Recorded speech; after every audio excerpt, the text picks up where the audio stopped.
Folks, what's going on? HeirofCarthage here, and it's probably been too long since you've seen two Gorebulls and a bunch of Minotaurs in a battle. In fact, I know that the answer to that is true. It's always been too long since you've seen a lot of Gorebulls. Man, remember back in the day when you might see 4 or 5 Gorebulls, and they all had healing potions? Yeah, it was a little bit nuts. Hey, welcome to Total War Warhammer 2. This is going to be the Beastmen versus Bretonnia. It's like beauties in the beast, I guess, but I don't know. The peasants aren't very beautiful, so I guess Lewin would be the the beauty, right? The beauty queen. I mean king. My bad. He doesn't identify. We got Centaurs and Chaos Warhounds with poison on both flanks for the Beastmen. But before we get to their whole army, let's take a look at Bretonnia here. They got the Knights of the Lion-Hearted, who have spotted some prey here, and of course they want a piece of that. The Beastman player sees it at the last second and decides, you know what, hey, we're going to get the heck out of here, and that's a great play. There are 4 foot squires, the Beast Slayers of Baston. This is going to be the men-at-arms with pole arms. There's going to be some spear men-at-arms, a few men-at-arms. There's going to be a Damsel Lore of Beast with the transformation of Caden and the Amber Spear. Knights of the Realm over there. And as for the rest of the Beastmen army, there are some Ungor Spears, 1 Ungor Raider, a couple of Ungor herds, like I said, the 2 Gorebulls, Malagor. Malagor is... I haven't gotten a chance to check his magic yet, but we've got the Butchers of Kalkengard here as well as the Eye of Morslib to give some range. And, you know, Eye of Morslib is always going to be handy against units like archers, or if infantry get into a blob fight. You just really can't go wrong. Now, Lewin got way too ahead of himself here.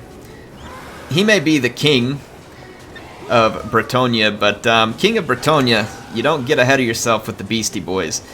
Centaurs and Warhounds with poison are not to be underestimated, even when they're not the, you know, great weapon variant. When they are the great weapon variant, then you best to just really keep your distance, especially as a flying unit.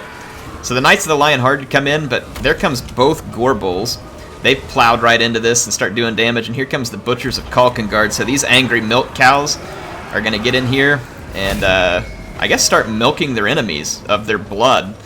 But in any case, there they are. They do look like big angry dairy cows. Seriously, it's hilarious. Yeah. Feral Manticore summoned by Bretonnia. It's going to be too little too late. Here comes another Knights of the Realm. It's going to do damage. That Amber Spear actually hits one of the Gorebulls right in the back, and it hurts something fierce. He's down below half health, but King Lewin, he is in some serious trouble right now. Some serious trouble. Now these Knights of the Lion-Hearted and the Knights of the Realm find themselves in here with the Butchers of Kalkengard. Not going to be a place where they want to live for very long.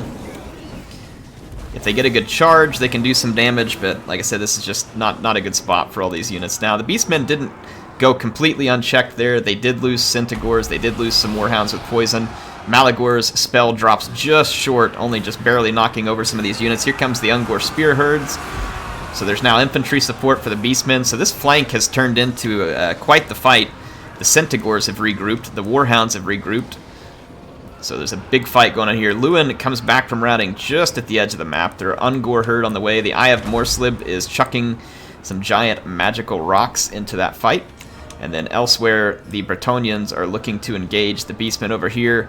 These Spearmen-at-Arms act like they want some of the Centaurs. I don't think they really do. You can see they're going to take massive damage there because they weren't braced and could get routed potentially very quickly. The Eye of Morslib is under fire. You can see the Bretonnian infantry advancing. The infantry of the Beastmen is not going to be great, but Bretonnian infantry is not spectacular. There's just a lot of it. We got one Gorebull who is literally on his last hoof here. Last out of 2.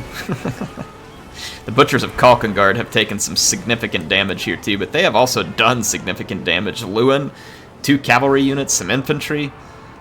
These guys have indeed been butchering. So now the Ungor herd's free to move on and do an engagement with the Foot Squires. Probably not a great engagement for Ungor herd, but they won't do too bad. I like here the Ungor Raiders firing into the Foot Squires to help do a little extra damage. The Beast Slayers over here got absolutely rocked. And that is literally rocked by the Eye of Morslib. Yikes, man, they got crunched. And it could have been Malagor maybe dropping some magic on them too. There's another Feral Manticore spawn over in the original big fight over there. The Beastmen now throwing their weight around. After having routed through the spears, the men-at-arms get picked off. The next men-at-arms is going to get picked off. This is Beastmen doing what they do best, which is quick hit-and-run tactics. Lewin is just having to keep his distance at the moment, as he has been badly hurt in the original fight. That Pharaoh Manticore there is potentially going to be able to terror out these infantry units. There's a foot squire there. It's like Malagor's falling back with his Ungor Raiders, trying to do some work on this this greatsword infantry. A warp gaze there freezes them in their tracks. That Eye of Morslib has done some really nice work. He missed there with that one, but I'm pretty sure it was him or Malagor 1 that must have gotten those Beast Slayers. That's a really good thing for the Beastmen. Beast Slayers up against Beastmen. Yeah, you don't want those to stay around. Just doesn't sound like it works out in your favor. Lewin's barely alive, but I mean, he's going to be a tough unit. This Manticore is a spawn unit. It's only going to last so long. This Gorebull routes. It's a shame for display. Shame for display! Gorebulls don't rout. Get back in there. In any case, we got the Butchers at Kalkengard. Look at them. They're not routing. They're not having any of that. They're going to go after the Amber Wizard, but it looks like Carl may want a piece of him. Bretonnian Carl. That would be King Lewin. May want a piece of this. He's kind of diving down in here. I don't really think he wants a piece of this, though. And that... Oh, the Amber Wizard just gets trucked. Oh, that peasant sorceress is going to wish that she hadn't been there. I said Amber Wizard. Amber Damsel Lore of Beast, I think is the right way to put it. I saw the Amber Spear earlier, you know. Well, the Butchers in Kalkengard are also about to go down, but hey, they didn't rout. Oh, they did rout. Shame for display! Alright, Gorebull's trying to get out of there. Oh, nice push by Malagor to keep the infantry back. That allows Gorebull to get tangled up here, but I mean, Lewin put a big hit on him. But then Lewin takes a big hit, and Gorebull is likely to slay Lewin if he can get up off his butt. Oh no! Lewin is just as slippery as a fish.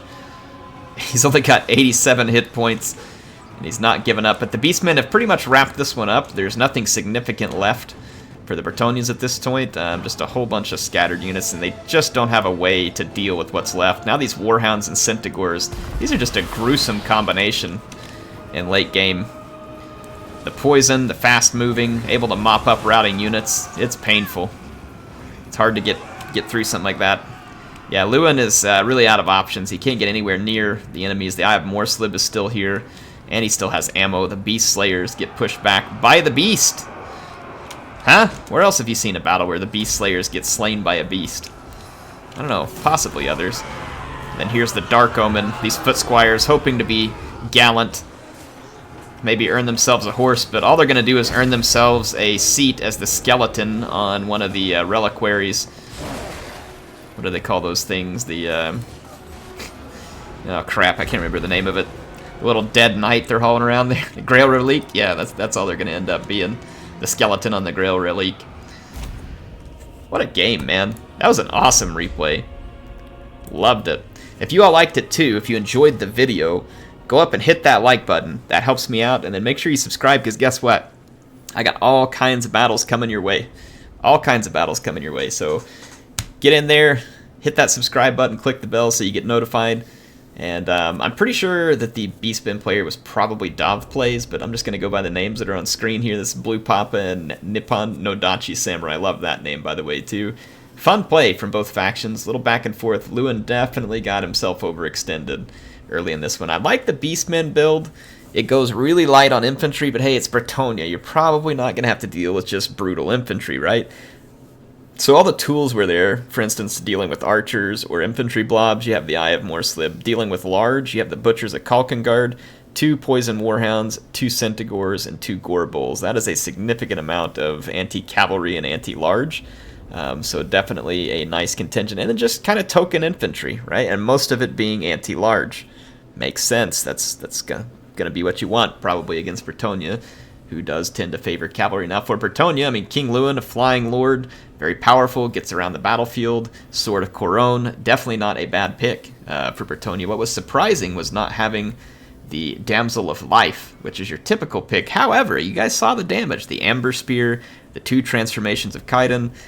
So, I mean, you can certainly get a lot of damage done against Beastmen with a couple of Feral Manticores, so certainly understand the pick and don't disagree with it per se. And then you have some anti-large here in case the Beastmen bring that, or to deal with their cavalry. Typically, these guys can handily deal with Beastmen cavalry. It's when you pair them up that they can be effective. And look at this Centaur here. This is the one that was crashing all that infantry on the right flank of the Beastmen. I mean, Centaurs are a fantastic light cavalry. I think between Centaurs and Wild Riders, those are like the 2 best light cavalry units for me in like all of Total War. They finally dethroned, I think, like the 2nd Hussars and the Death's Head Hussars for me. Those guys were my favorite light cavalry to that point, but yeah, some great stuff there. Anyway, hope you all enjoyed the battle. Heir of Carthage signing out for now. I will see you all soon. Some more Total War Warhammer 2 action and other Total War action when we get there.